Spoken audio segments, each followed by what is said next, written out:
Hello, I'm Jenny Rudall and I'm here at the launch of the Spanish Riding School of Vienna's tour that's coming up at the end of the year, and I'm here with two riders which need very little introduction, Pearson and Hester. Guys, can I ask you, why are you here today? Well, we're here for the press launch, obviously, and to discuss perhaps a little bit about what we're going to be doing. We're really proud to have been asked to be part of this show. Yeah. And we're going to probably have a 20-minute slot, which is just for the opening, and so at least that gives us time to watch the performances afterwards. But Lee and I are in discussion about what we might do for 20-minute slots in November, as you can imagine.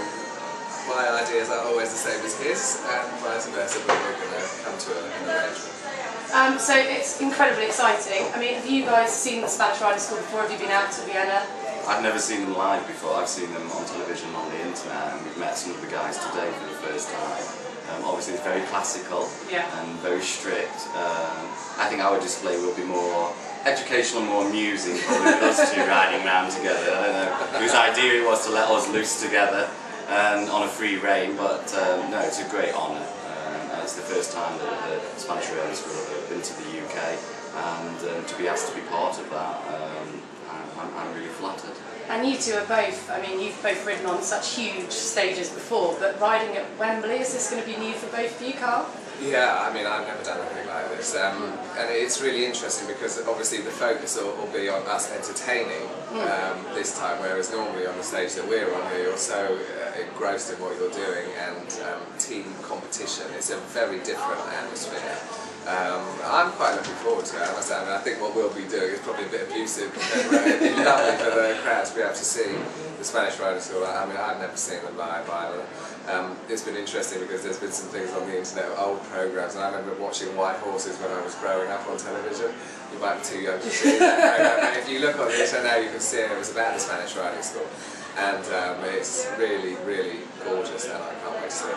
I mean, they are inspirational riders. Did you, Lee, as well, did you watch them growing up and kind of think, I want to be like that? Yeah, you did, but it was always perceived to be a different league, something totally out of your league. I never grew up thinking I would even be a dressage rider.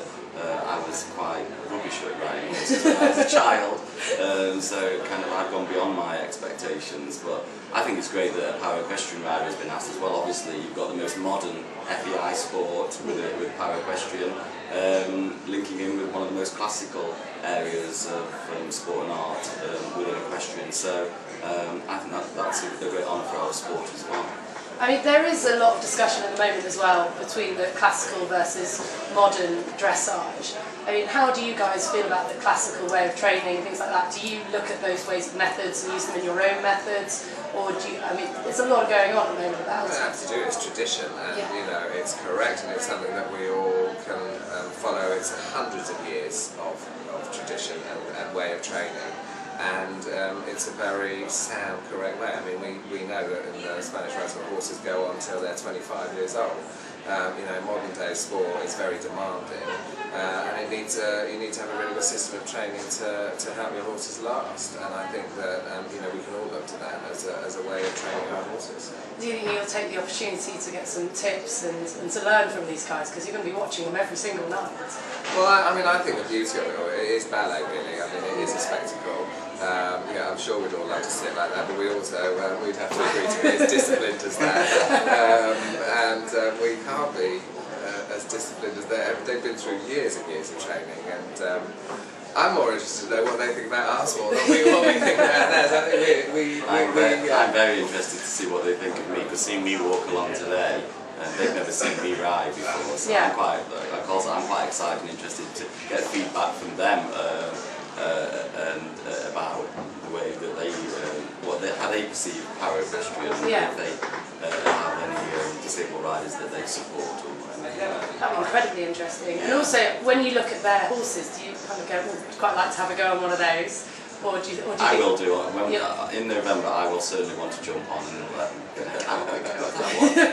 But then vice versa, will you let some of the guys have a go on your horses?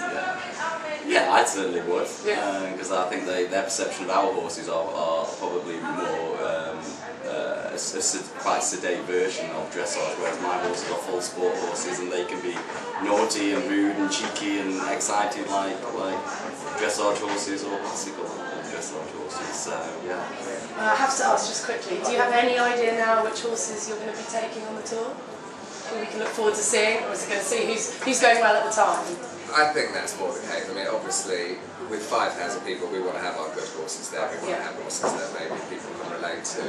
I mean, as we all know, we've got championships this summer. It would be lovely to take our championship horses, but they might need time off. Well, it's really impossible to say right at the moment. But it would be nice to take horses that people would recognise, wouldn't it?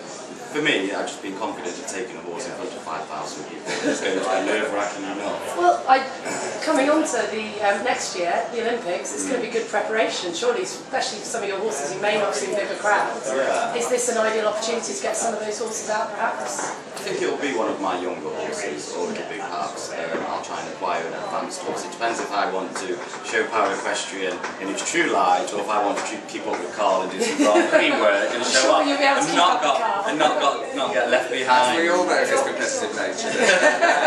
He will be brilliant. Yeah, it will be an advanced horse. It'll be borrowed from the Dutch team. Yeah, exactly. Yeah. Those big and black horses come out, we'll know where it's coming from. The Germans have got a nice black one now. Yeah. Haven't they? Yeah, that would do. That would be nice. We'll just give them a ring, let's bring them over.